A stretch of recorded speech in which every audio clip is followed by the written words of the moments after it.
Hello everyone, मैं doctor नामिका। Normally क्या हो रहा है ना कि पेशेंट्स को माइंड में बहुत बार ऐसा आता है कि ऐसा क्या हम अपने रूटीन में करते हैं जो हमारे इतनी स्वेलिंग्स आती हैं। तो हमारे पास जो पेशेंट्स आ रहे हैं ना, तो उनको कभी यूट्रस में स्वेलिंग आ रही है, उनके फेस पे बहुत स्वेलिंग हो रही है, या फिर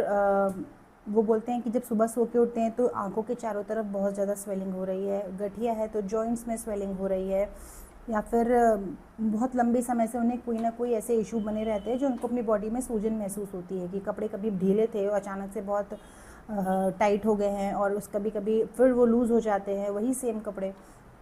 तो बहुत सारी चीज़ों को हम आयुर्वेद से कैसे कोरिलेट करते हैं, या फिर आयुर्वेद में क्या क्या रीज़न्स होते हैं या क्या क्या रीज़न बताए गए हैं जिनकी वजह से पेशेंट को ये समझ आए कि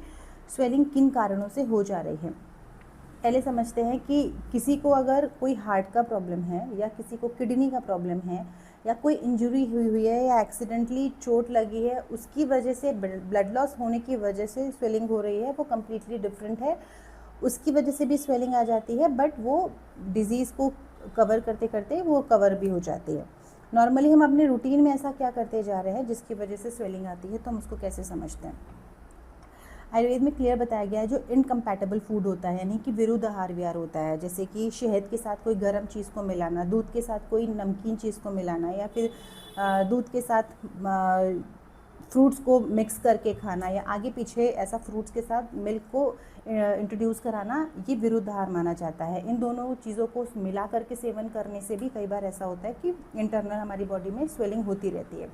दूसरा सबसे बड़ा रीज़न होता है जो लोग ओवर एक्सरसाइज करते हैं, बहुत ज़्यादा जिम जाते हैं, बहुत वॉक कर रहे हैं, बहुत एक्सरसाइज करते जा रहे हैं, कंटिन्यू उनका बहुत ज़्यादा ऐसा हेक्टिक शेड्यूल है जिसकी वजह से वो वर्कआउट बहुत ज़्यादा कर रहा है, उससे भी होता है। और उनका भी होता है जो बिल्कुल भी फिजिकल एक्टिविटी नहीं करते हैं, उनको सिर्फ बैठ कर काम करना है, सुबह से रात तक वो एक जगह बैठ कर काम कर रहे हैं, वो भी बॉडी में इंटरनल स्वेलिंग का रीज़न बन जाता है।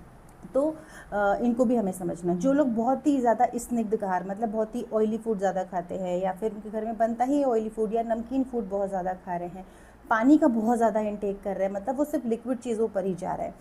नमकीन चीज़ों का अलग है, ऑयली चीज़ों का अलग है, बट पानी का इंटेक यानी कि खाने से ज़्यादा वो सिर्फ पानी का इंटेक कर रहे हैं, तो भी ऐसा होता है। या जिनको बहुत ज़्यादा इंडाइजेशन रहता है, उसी इंडाइजेशन के साथ वो वर्कआउट करते हैं या फिजिकल एक्टिविटी करते हैं, तो भी ऐसा होता है। बहुत लोग होते हैं मॉर्निंग में जिम जा रहे हैं या योगा जा रहे हैं या योगा कर रहे हैं, तो वो मोशन क्लियर नहीं होते हैं, उसी पेट के साथ ही योगा या एक्सरसाइज कंटिन्यू कर देते हैं,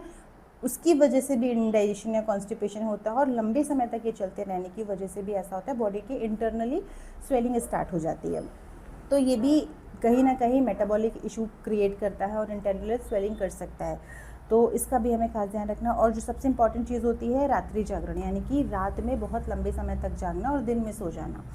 तो नींद पूरी कर लेते हैं दिन में, फिर रात को रात तक जागते रह जाते हैं, उसकी वजह से भी कई बार इंटरनल स्वेलिंग होती है। क्योंकि वातों जो वृद्धि होती है वो बॉडी के बहुत सारे स्रोतस को ब्लॉक करती है, इंडाइजेशन क्रिएट करती है, और ये सारी चीज़ें बॉडी में इंटरनली स्वेलिंग को क्रिएट करती हैं। तो अभी इसको हम समझते हैं कि हम इनको घर में बैठकर इन सारी चीज़ों को कैसे रिकवर कर सकते हैं। सबसे इम्पॉर्टेंट चीज़ है कि ये सारी चीज़ों को अगर हम नहीं कर रहे हैं, जो हम बता रहे हैं कि इन चीज़ों से स्वेलिंग हो रही है, इन चीज़ों को हम अवॉइड करते हैं, तो ये प्रॉब्लम नहीं आती है। और जिनको ये हो चुका है उनको हमें कैसे ट्रीट